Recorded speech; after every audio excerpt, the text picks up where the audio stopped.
Zavolejte Modrovi někdo. Ono zde s tím Fordem ještě.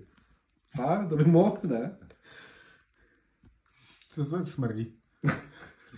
Je to ta koprovka? To není koprovka. Možná to tak vypadalo, ale...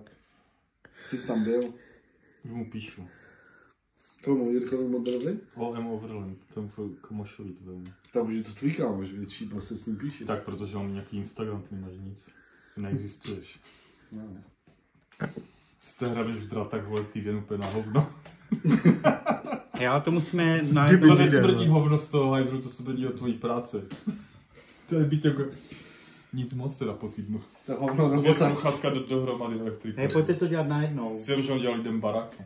Co tam dělat najednou? No to... Jako polívku budeme dělat všichni. Hovno robotu.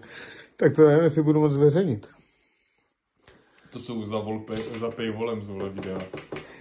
To se tak dělá, teda dáš normální takové nachytávky a pak dáš paywall, oni zaplatí $20 a pak se podívají na tady to. Je to paywall? Je to paywall.